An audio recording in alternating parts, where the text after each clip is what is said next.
Au cours de la 6e année de l'Hégire, le prophète sallallahu alayhi wa sallam décida d'envoyer un certain nombre de ses compagnons honorables à des gouverneurs pour les appeler à l'islam. Le prophète avait choisi pour cette mission des compagnons dont notre maître Abdullah ibn Hudhafa as-Sahmi. Il porta une lettre du prophète élu alayhi salatu wassalam à Khosroès, le roi des Perses, qui gouvernait à cette époque-là un vaste pays.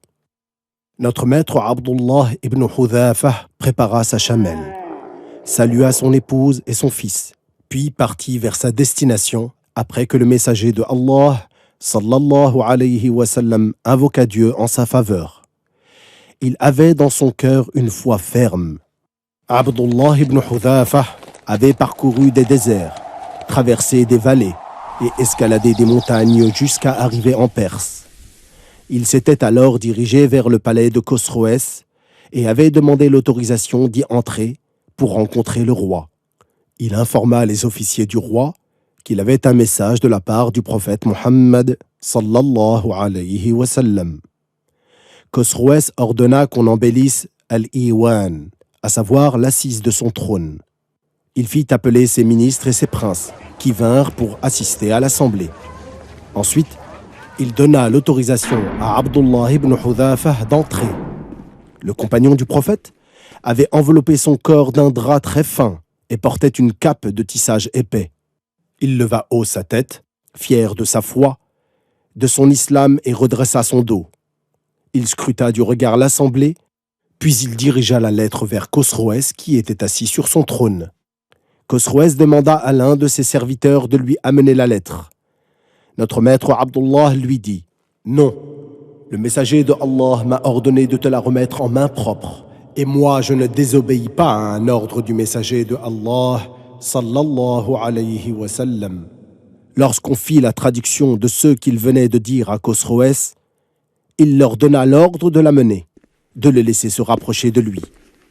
Il se rapprocha jusqu'à lui donner la lettre. Khosroès la prit et la donna à son traducteur pour qu'il la lise. Ce dernier l'ouvrit et commença à lire. Le traducteur lut la lettre et dit, ce qui signifie « Je commence par le nom de Allah, Ar-Rahman, Ar-Rahim, de Muhammad, le messager de Allah, à Khosroès, le roi des Perses. Salutations à celui qui a suivi la bonne guidée. » Lorsque Khosroès entendit cette lettre, une colère intense l'envahit. Il devint rouge de colère car le messager de Allah, sallallahu alayhi wa sallam, s'était cité lui-même en premier. Il prit la lettre de la main du traducteur et se mit à la déchirer sans savoir ce qu'elle comportait en criant « M'écrit-il cela alors qu'il est mon esclave ?» Puis il ordonna que l'on fasse sortir notre maître Abdullah. Notre maître Abdullah, que Allah l'agrée, sortit sans savoir ce qu'ils allaient faire de lui. Mais il dit « Wallahi ma ubali ala ayyi halin akunu ba'da an addaytu kitaba rasulillah sallallahu alayhi wa sallam. » Par Allah, je ne prête pas attention à l'état dans lequel je serai après avoir accompli ce que le messager de Allah m'a ordonné de faire.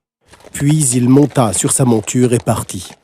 Lorsque la colère de Khosroès s'était calmée, il ordonna qu'on lui ramène Abdullah de nouveau, mais ils ne le trouvèrent pas. Arrivé auprès du prophète sallallahu alayhi wa sallam, Abdullah lui apprit ce qui s'était passé avec Khosroès, comment il avait déchiré la lettre, et le messager sallallahu alayhi wa sallam n'avait pas dit autre chose que « Mazzaqallahu mulkah », ce qui signifie que Dieu morcelle son royaume. Khosroès avait écrit à son représentant Badhan qui gouvernait le Yémen.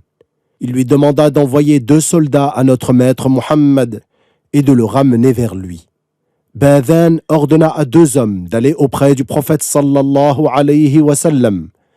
Le prophète les garda chez lui un autre jour, puis, le jour suivant, le messager de Allah sallallahu alayhi wa sallam leur dit « Lan talqaya Kisra ba'da al-yawm, falaqad qatalahu Allah haythu sallata alayhi ibnah » ce qui signifie « Vous n'allez plus revoir Khosroès après ce jour. Allah l'a fait mourir puisqu'il a fait que son fils l'a assassiné. » Quand ils sortirent et revinrent voir Badhan, qui avait entre-temps reçu une lettre de Shirawayh, lui annonçant qu'il avait assassiné son père et qu'il avait pris sa place, Badhan s'était assuré ainsi que le prophète était véridique, et il dit « Je témoigne qu'il n'est de Dieu que Dieu, et je témoigne que Mohammed est le messager de Dieu. » Il se convertit à l'islam ainsi que tous les Perses qui se trouvaient avec lui au Yémen. Retrouvez d'autres histoires sur notre site apbif.fr.